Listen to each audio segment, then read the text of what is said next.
This episode of Anxiety Slayer is sponsored by ASEA. Are you ready to unlock your true health potential? Discover ASEA, the groundbreaking supplement harnessing redox signaling technology to supercharge your cellular health.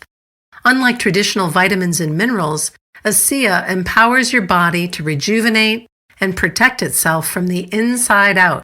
Customers report increased energy, improved well-being, and a renewed zest for life. Visit ASEAGlobal.com/JuliaTreat today to learn more and get a 10% limited time discount. Transform your wellness journey with ASEA. Today we're talking about what our listeners wish people understood about living with anxiety. We loved having input from the members of our private Facebook group who kindly shared what they wish was more understood. Hello, Ananga. Hey, Shan. Thanks so much for reaching out to the members in our private Facebook group to get some more input on this. I know we've talked about how to help our friends and loved ones who suffer with anxiety, but I love this take on what I wish people understood about my anxiety. It's a different story, isn't it? I think it's really important. There are so many areas in our life where we wish we were better understood. Anxiety, depression, chronic illness, grief. There's so many areas where we need more understanding. And anxiety is one of those, and such a difficult thing to live with and such an isolating thing to live with already. And I think one of our key concerns is that when we don't feel understood, we feel more isolated with a condition that can already make us feel quite hard on ourselves at times, and it just exacerbates that. So I'm really grateful to the members of our Facebook group who spoke up and shared their thoughts and experiences, and looking forward to sharing what they have to say. So I hope it will be helpful. And the first bit of feedback that we got, I thought was so powerful, and that is that anxiety is not something I'm doing to myself. And the actual quote itself was, I wish people understood that I wasn't doing anxiety, that I wasn't doing it to myself.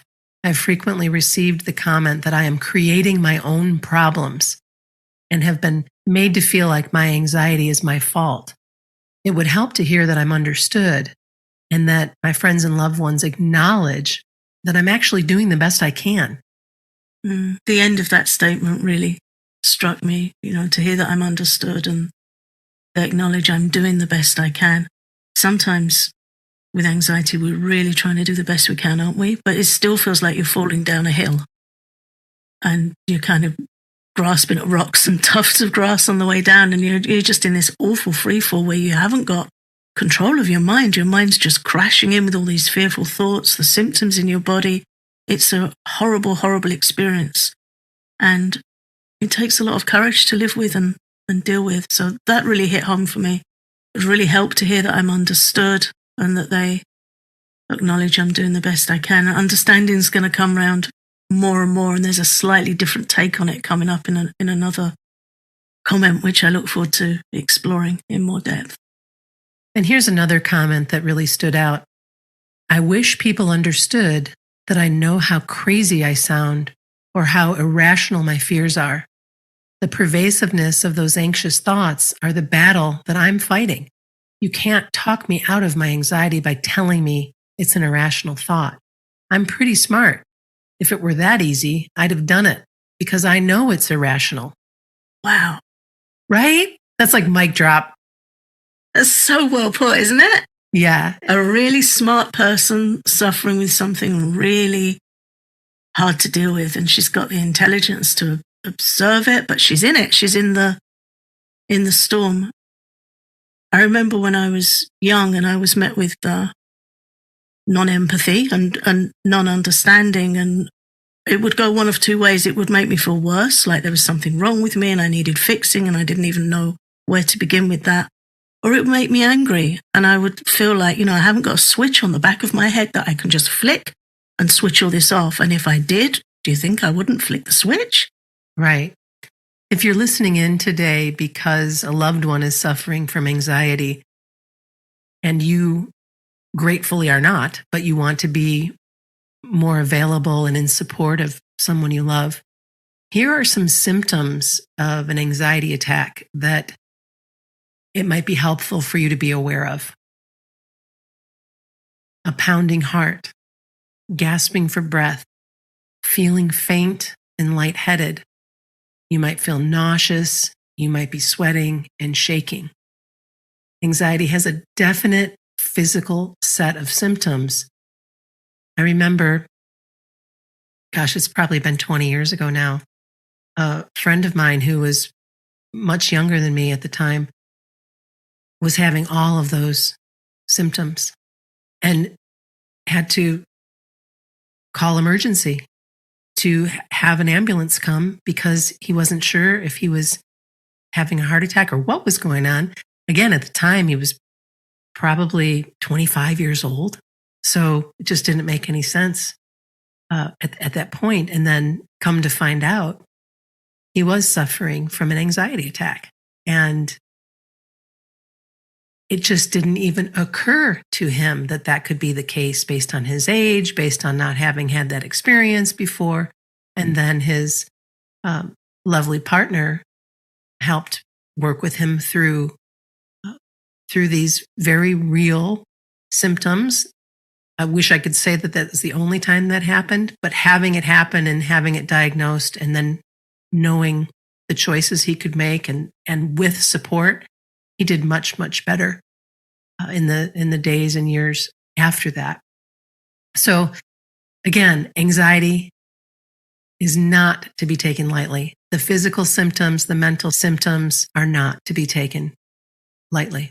When I was volunteering in a charity shop, I was spending a lot of time talking with people in the shop and outside the shop. And one day I was talking with a woman who worked on UK ambulances. And she told me that nearly 25% of emergency calls in the UK requesting an ambulance are related to the symptoms of anxiety. So 1 in 4 calls that she was dealing with were anxiety symptoms. No one calls an ambulance unless something's happening in their body that feels that serious. And from that point on is quite a journey, because as the whole topic of this episode is really how much we suffer or find relief according to how we're dealt with, or, who meets our experience, whether that's a healthcare professional or a friend or an employer or a loved one, a partner, whoever it is.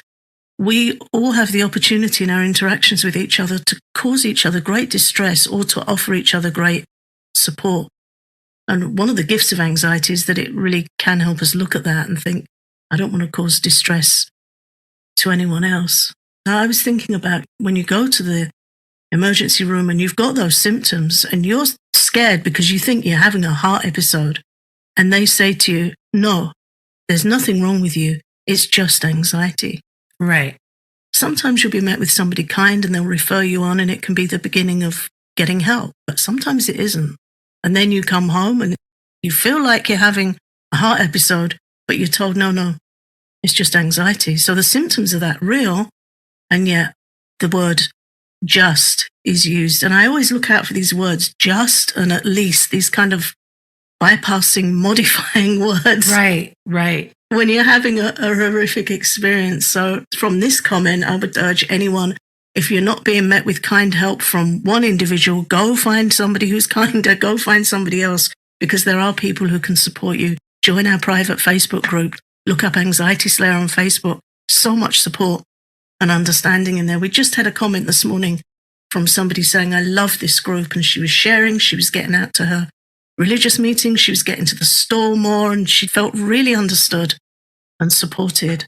So go where people understand and you can find some hope.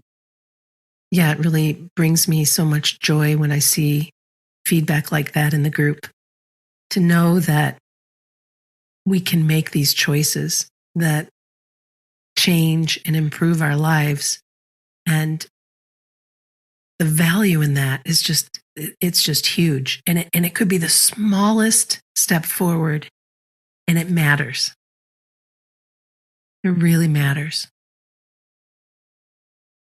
Let's come back to anxiety and how it can come out of nowhere, and it certainly isn't always rational. Yeah, 2 comments we received on this. Again, these are comments from our Facebook group. Something I wish people understood. It can come on out of nowhere, no matter where you are or what you're doing. And it might last moments, minutes, or months. And that's a very scary thing if you really stop and think about that.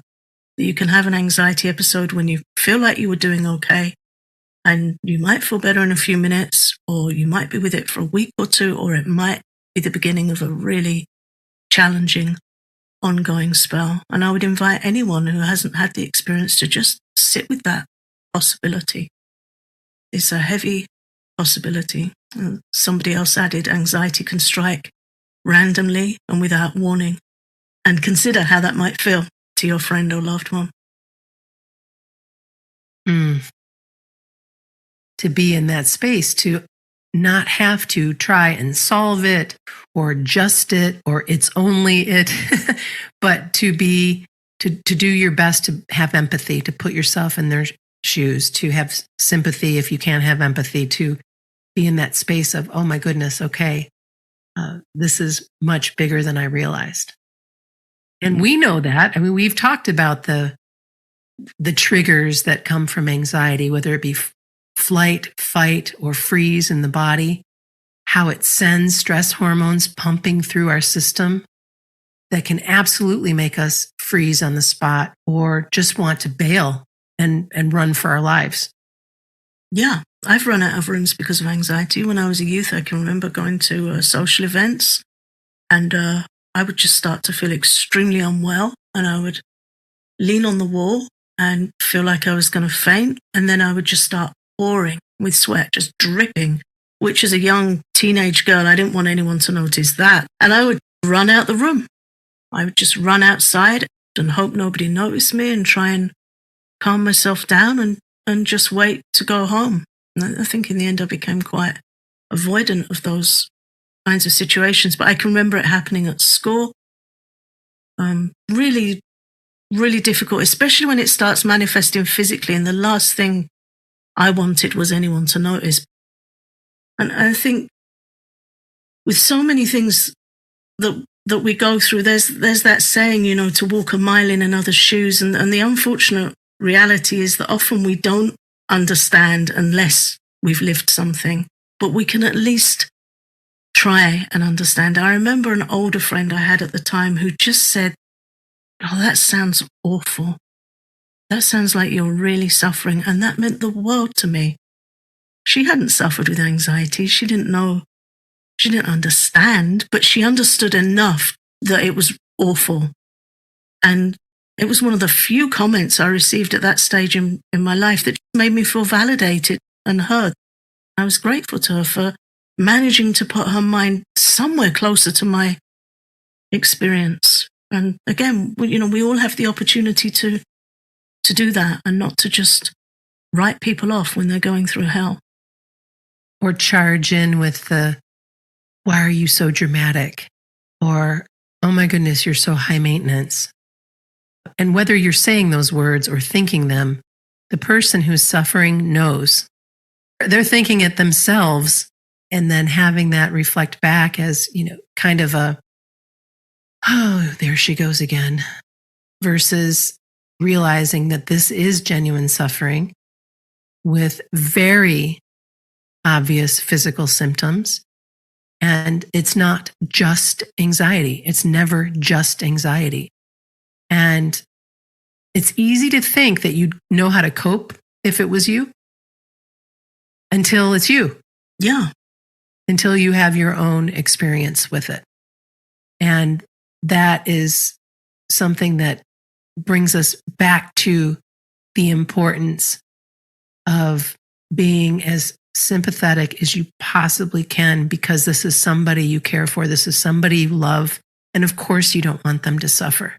So please don't belittle them when they're having these irrational thoughts or when out of nowhere have been struck with an anxiety attack. This episode of Anxiety Slayer is sponsored by ASEA, breakthrough technology that is helping so many create miracles. Tony was an ex-Marine and a master in martial arts who began experiencing major health challenges in a short period of time. These challenges landed him in a wheelchair with limited mobility, speech, and memory issues, and tremendous discomfort throughout his entire body. Tony's doctors and therapists had done all they could, and he was told that he was nearing the end of his life.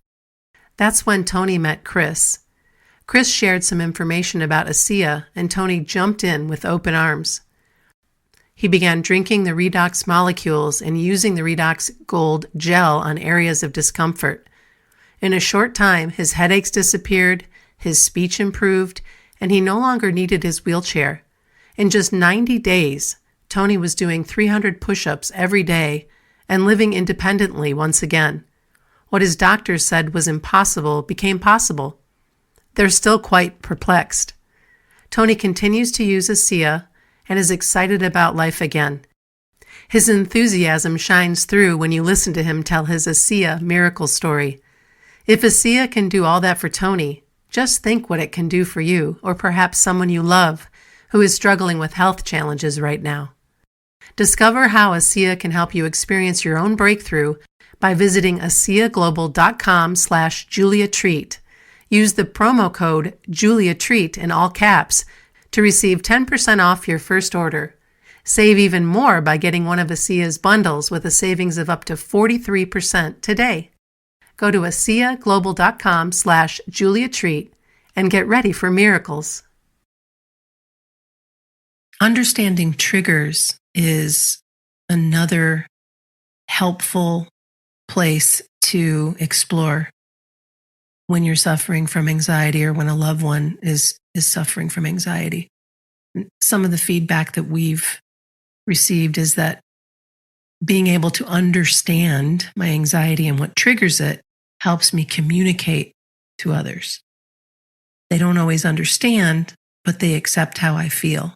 That's really big, because if you know what's bringing it on and you can communicate more about that, there's a clearer line of communication there and an invitation for more support. Yeah, I really liked receiving this comment. This was one of the comments I was referencing earlier in this episode when I said about like a different take on communicating our anxiety. To me, in here, there's some self-respect and real thought around handling anxiety, being able to understand my anxiety. You're validating your experience of anxiety and understanding what triggers it. There's some clarity there of the experience, and then communicating the triggers to others. And sometimes somebody else accepting how we feel is as good as we're going to get. But it's something that's worth having, some acceptance. And the courage to come forward and communicate at all is huge. Yeah, it's brave, it's clear, and there's some self-validation of the experience there, isn't there? Yeah, I thought that was a really good comment to share. And then another person said, I can't explain how I feel to others. So I take care of my needs because it causes me more stress trying to explain it. I can maybe tell them what triggers my anxiety and let them know that, and they can help me that way. Which I thought, again, another just a very transparent comment about, hey, when I'm in it, trying to explain it is not going to happen. But I am aware of the triggers, and maybe that can help.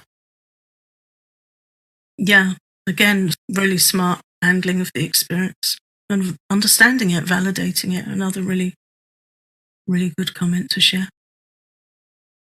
And we touched a little bit earlier on empathy and sympathy, and that came forward as well. As I wish people could be more empathetic towards us and stop telling us just to do it and it will be better. Just to get over it and it will be better. Mm.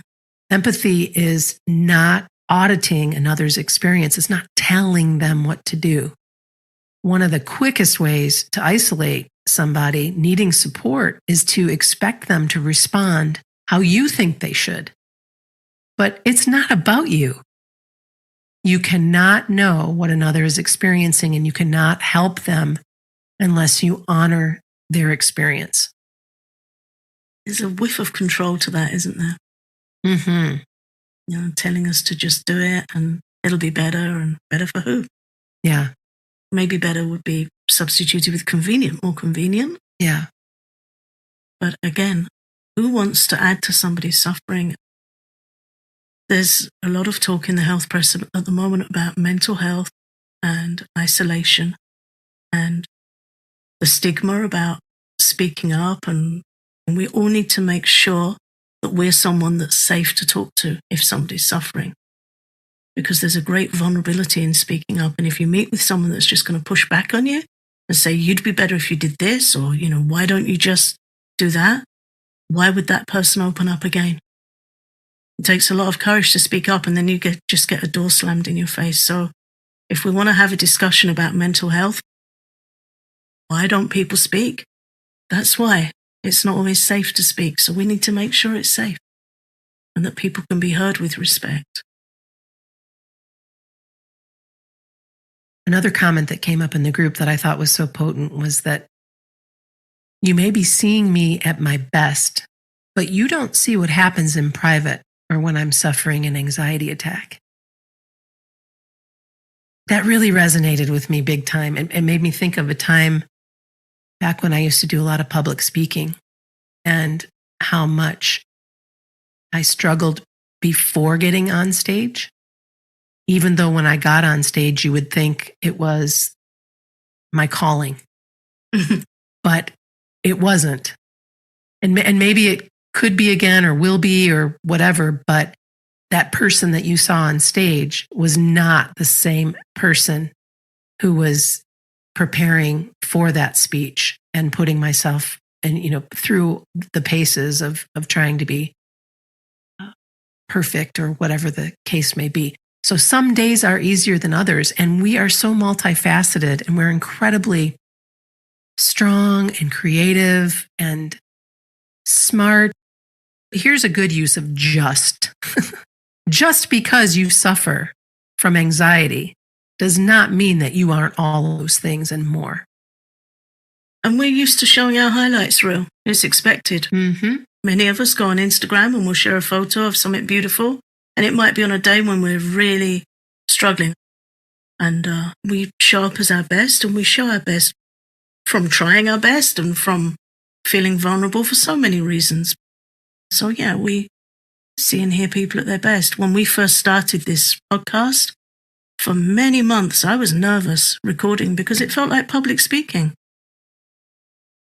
You know, you're just putting yourself out there and thousands of people are listening, and that wasn't really easy for me to do that. But for the desire to help and reach out to others, and my own experience with anxiety and knowing what it's like.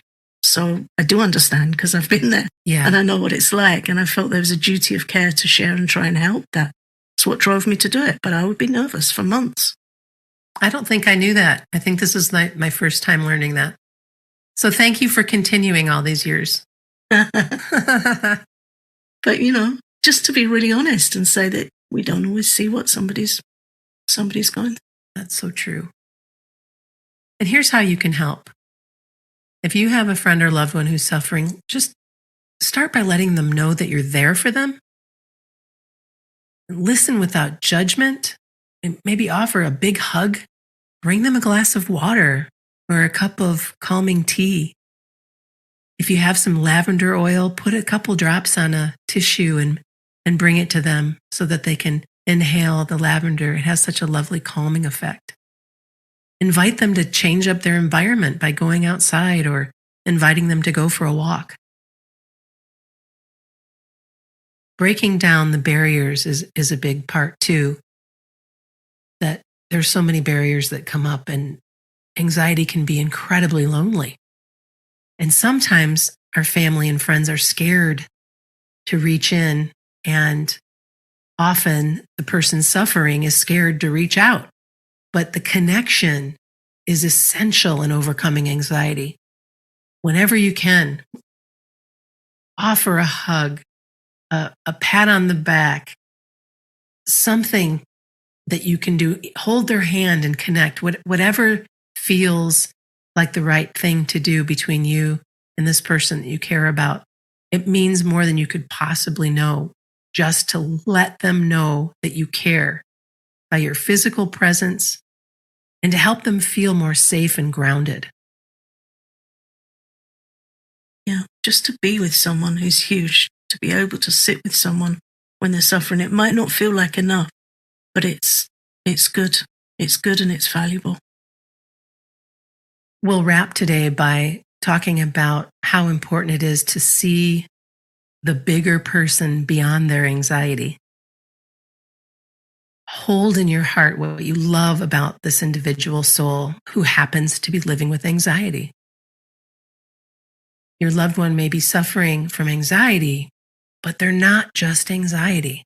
As we talked about earlier, they have many talents and roles and character traits. Let them know that you see them and appreciate them well beyond the anxiety that they suffer with.